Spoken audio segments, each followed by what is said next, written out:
பிப்ரவரி மாதம் 4ஆம் தேதி செவ்வாய்க்கிழமை. முதல் வாசகம். எபிரேயருக்கு எழுதப்பட்ட திருமுகத்திலிருந்து வாசகம். அதிகாரம் 13, இறை வசனங்கள் 15 முதல் 17, 20, 21. சகோதர சகோதரிகளே, இயேசு வழியாக எப்போதும் நாம் கடவுளுக்கு புகழ்ச்சி பலியை செலுத்துவோமாக. அவருடைய பெயரை அறிக்கையிடுவதன் வழியாக நம் உதடுகள் செலுத்தும் காணிக்கையே இப்புகழ்ச்சி பலியாகும். நன்மை செய்யவும் பகிர்ந்து வாழவும் மறவாதீர்கள். இவ்வகை பலிகளே கடவுளுக்கு உகந்தவை. உங்கள் தலைவர்களுக்கு கீழ்ப்படியுங்கள், அவர்களுக்கு பணிந்திருங்கள். அவர்கள் உங்களை பற்றி கணக்கு கொடுக்க வேண்டியிருப்பதால் உங்கள் நலனில் விழிப்பாயிருக்கிறார்கள். இப்பணி அவர்களுக்கு மகிழ்ச்சியுள்ளதாய் இருக்கும்படி நடந்து கொள்ளுங்கள். அவர்களுக்கு மனத்துயர் தராதீர்கள். அவர்களுடைய துயரம் உங்களுக்கு நலம் பயக்காது. என்றும் உள்ள உடன்படிக்கையின் இரத்தத்தால் ஆடுகளின் பெரும் ஆயரான நம் ஆண்டவர் இயேசுவை இறந்தோரிடமிருந்து எழுப்பியவர் அமைதியை அருளும் கடவுளே. அவர் தம் திருவுளத்தை நீங்கள் நிறைவேற்றும்படி எல்லா நன்மையும் செய்வதற்கு உங்களை ஆயத்தப்படுத்தி இயேசு கிறிஸ்து வழியாக தமக்கு உகந்ததை நம்மில் செய்தருள்வாராக. இயேசு கிறிஸ்துவுக்கே என்றென்றும் மாட்சி உரித்தாகுக. ஆமேன். ஆண்டவரின் அருள்வாக்கு. நற்செய்தி வாசகம். மார்க்கு எழுதிய நற்செய்தி அதிகாரம் 5 இறை திருவசனங்கள் 21 தொடங்கி 43 முடிய. இயேசு படகிலேறி கடலை கடந்து மீண்டும் மறுகரையை அடைந்ததும் பெருந்திரளான மக்கள் அவரிடம் வந்து கூடினர். அவர் கடற்கரையில் இருந்தார். தொழுகை கூட தலைவர்களுள் ஒருவரான யாயிர் என்பவர் வந்து அவரை கண்டு அவரது காலில் விழுந்து, என் மகள் சாகும் தருவாயில் இருக்கிறாள். நீர் வந்து அவள் மீது உம் கைகளை வையும், அப்போது அவள் நலம் பெற்று பிழைத்துக் கொள்வாள் என்று அவரை வருந்தி வேண்டினார். இயேசுவும் அவருடன் சென்றார். பெருந்திரளான மக்கள் அவரை நெருக்கிக் கொண்டே பின்தொடர்ந்தனர். அப்போது 12 ஆண்டுகளாய் இரத்தப்போக்கினால் வருந்திய பெண் ஒருவர் அங்கு இருந்தார். அவர் மருத்துவர் பலரிடம் தமக்கு உள்ளதெல்லாம் செலவழித்தும் ஒரு பயனும் அடையாமல் மிகவும் துன்பப்பட்டவர். அவர் நிலைமை வர வர மிகவும் கேடுற்றது. அவர் இயேசுவை பற்றி கேள்விப்பட்டு மக்கள் கூட்டத்துக்கிடையில் அவருக்கு பின்னால் வந்து அவரது மேலுடையை தொட்டார். ஏனெனில் நான் அவருடைய ஆடையை தொட்டாலே நலம் பெறுவேன் என்று அப்பெண் எண்ணிக்கொண்டார். தொட்ட உடனே அவருடைய இரத்தப்போக்கு நின்று போயிற்று. அவரும் தம் நோய் நீங்கி நலம் பெற்றதை தம் உடலில் உணர்ந்தார். உடனே இயேசு தம்மிடமிருந்து வல்லமை வெளியேறியதை தம்முள் உணர்ந்து மக்கள் கூட்டத்தை திரும்பி பார்த்து, என் மேலுடையை தொட்டவர் யார் என்று கேட்டார். அதற்கு அவருடைய சீடர்கள் அவரிடம், இம்மக்கள் கூட்டம் உம்மை சூழ்ந்து நெருக்குவதை கண்டும் என்னை தொட்டவர் யார் என்கிறீரே என்றார்கள். ஆனால் அவர் தம் மேலுடையை தொட்டவரை காணும்படி சுற்றிலும் திரும்பி பார்த்து கொண்டிருந்தார்.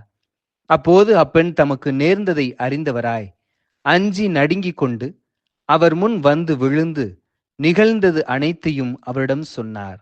இயேசு அவரிடம், மகளே, உனது நம்பிக்கை உன்னை குணமாக்கிற்று. அமைதியுடன் போ, நீ நோய் நீங்கி நலமாயிரு என்றார். அவர் தொடர்ந்து பேசிக் கொண்டிருந்த போது தொழுகை கூட தலைவருடைய வீட்டிலிருந்து ஆட்கள் வந்து அவரிடம், உம்முடைய மகள் இறந்து விட்டாள், போதகரை ஏன் இன்னும் தொந்தரவு செய்கிறீர் என்றார்கள். அவர்கள் சொன்னது இயேசுவின் காதில் விழுந்ததும் அவர் தொழுகை கூட தலைவரிடம், அஞ்சாதீர், நம்பிக்கையை மட்டும் விடாதீர் என்று கூறினார். அவர் பேதுரு, யாக்கோப்பு, யாக்கோப்பின் சகோதரான யோவான் ஆகியோரை தவிர வேறு ஒருவரையும் தம்முடன் வரவிடவில்லை. அவர்கள் தொழுகை கூட தலைவரின் வீட்டிற்குள் சென்றார்கள். அங்கே அமளியையும் மக்கள் அழுது ஓலமிட்டு புலம்புவதையும் இயேசு கண்டார். அவர் உள்ளே சென்று, ஏன் இந்த அமளி, ஏன் இந்த அழுகை? சிறுமி இறக்கவில்லை, உறங்குகிறாள் என்றார். அவர்கள் அவரை பார்த்து நகைத்தார்கள். ஆனால் அவர் அனைவரையும் வெளியேற்றிய பின் சிறுமியின் தந்தையையும் தாயையும் தம்முடன் இருந்தவர்களையும் கூட்டிக் கொண்டு அச்சிறுமி இருந்த இடத்திற்கு சென்றார். சிறுமியின் கையை பிடித்து அவளிடம், தலித்தா கூம் என்றார். அதற்கு, சிறுமி, உனக்கு சொல்கிறேன், எழுந்திடு என்பது பொருள். உடனே அச்சிறுமி எழுந்து நடந்தாள். அவள் 12 வயது ஆனவள். மக்கள் பெரிதும் மலைத்துப் போய் மெய்மறந்து நின்றார்கள். இதை யாருக்கும் தெரிவிக்க கூடாது என்று அவர்களுக்கு கண்டிப்பாய் கட்டளையிட்டார். அவளுக்கு உணவு கொடுக்கவும் சொன்னார். ஆண்டவரின் அருள்வாக்கு. கிறிஸ்துவே, உமக்கு புகழ். பிரியமானவர்களே, நற்செய்தியில் இயேசுவுக்கும் நம்பிக்கைக்குமான தொடர்பை ஆராய்கின்ற பொழுது 2 விதமான நம்பிக்கைகளை நாம் அங்கு காண முடிகின்றது. ஒன்று இயேசுவில் நம்பிக்கை, ஃபெய்த் இன் ஜீசஸ். இன்னொன்று இயேசுவின் நம்பிக்கை, ஃபெய்த் ஆஃப் ஜீசஸ்.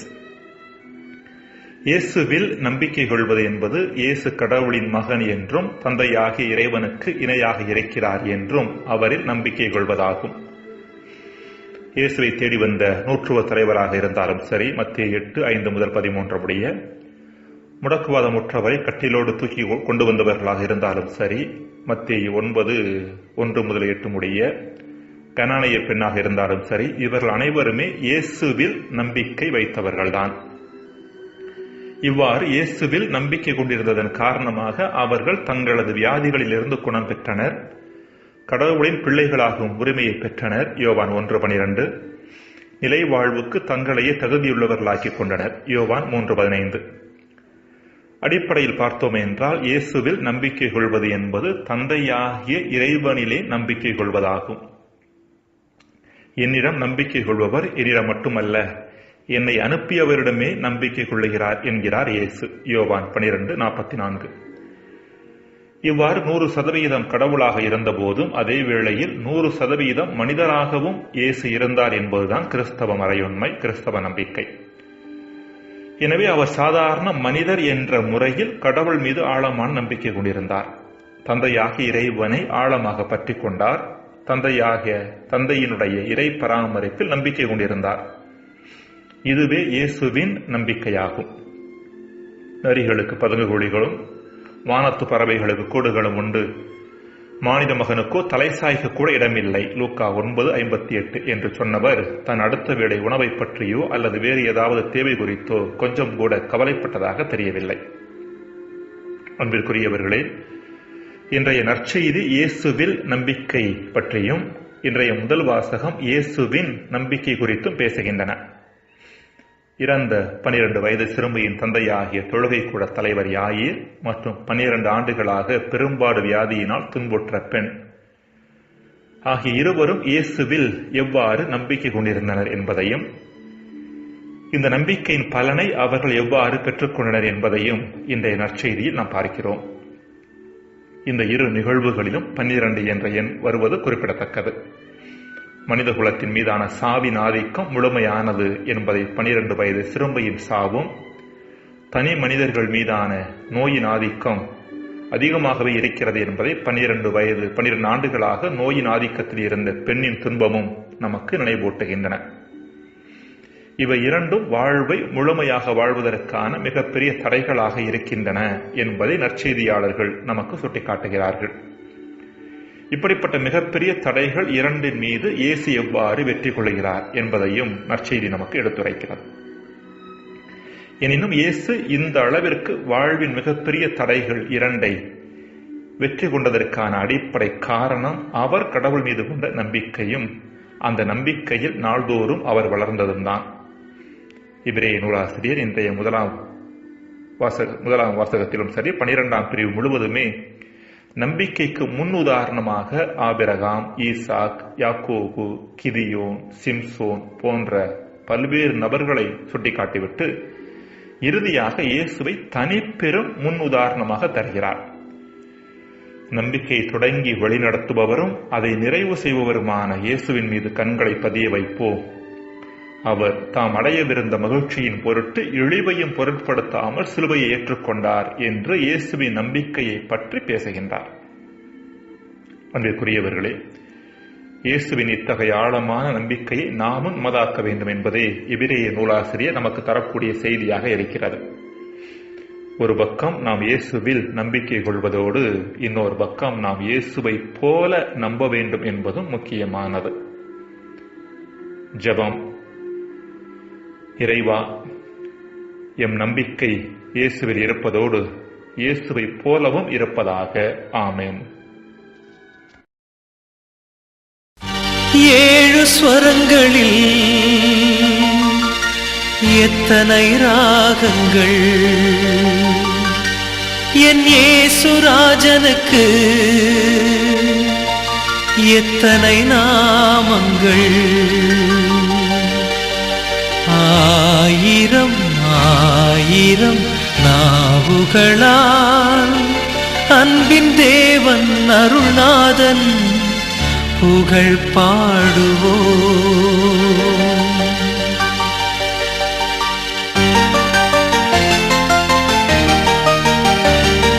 ஸ்வர்ண ராகங்கள் ஸ்வரம் பாடவே, வெள்ளிமணி ஓசைகள் ஜதி போடவே, ராகங்கள் தாளங்கள் கை தாளங்கள் தந்து உம்மை தினம் தோறும் நான் பாடுவேன்.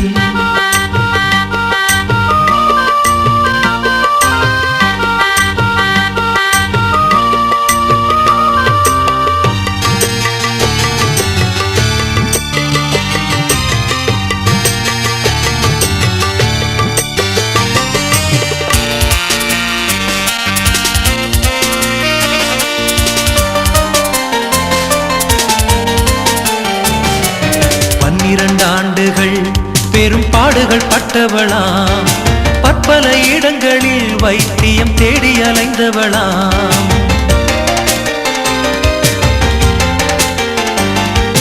12 ஆண்டுகள் பெரும் பாடுகள் பட்டவளாம், பற்பல இடங்களில் வைத்தியம் தேடி அலைந்தவளாம்.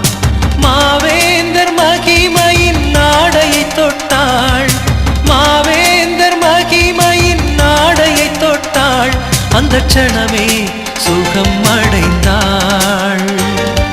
ஸ்வர்ண ராகங்கள் ஸ்வரம் பாடவே, வெள்ளிமணி ஓசைகள் ஜதி போடவே, ராகங்கள் தாளங்கள் கை தாளங்கள் தந்து உம்மை தினம் தோறும் நான் பாடுவேன்.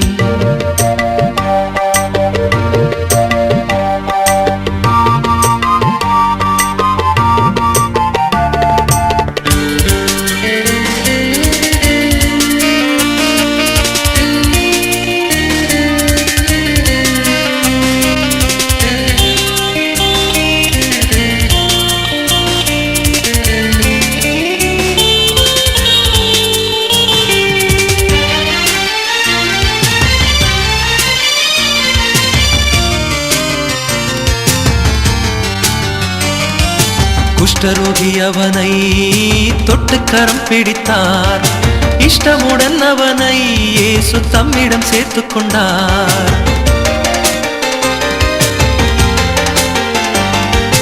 குஷ்டரோகி அவனை தொட்டு கரம் பிடித்தார், இஷ்டமுடன் அவனை இயேசு தம்மிடம் சேர்த்து கொண்டார். பாவங்களை போக்கும் பரிசுத்த தேவன், பாவங்களை போக்கும் பரிசுத்த தேவன் பரிவோடு தொட்டு குணமாக்கினார். ஸ்வர்ண ராகங்கள் ஸ்வரம் பாடவே, வெள்ளிமணி ஓசைகள் ஜதி போடவே, ராகங்கள் தாளங்கள் கை தாளங்கள் தந்து உம்மை தினம் தோறும் நான் பாடுவேன்.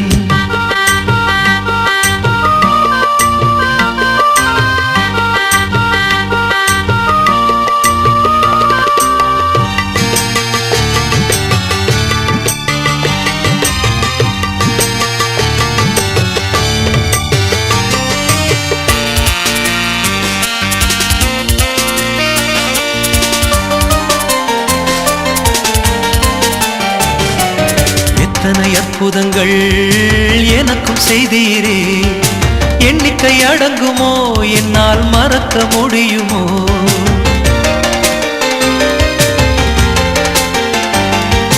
எத்தனை அற்புதங்கள் எனக்கும் செய்தீரே, எண்ணிக்கை அடங்குமோ, என்னால் மறக்க முடியுமோ? இசையோடு உம்மை பாட வைத்தவர் நீரே, இசையோடு உம்மை பாட வைத்தவர் நீரே, என்றென்றும் என்னை காப்பவர் நீரே. ஸ்வர்ண ராகங்கள் ஸ்வரம் பாடவே, வெள்ளி மணி ஓசைகள் ஜதி போடவே, ராகங்கள் தாளங்கள் கை தாளங்கள் தந்து உம்மை தினம்தோறும் நான் பாடுவேன், தந்து உம்மை தினம்தோறும் நான் பாடுவேன்.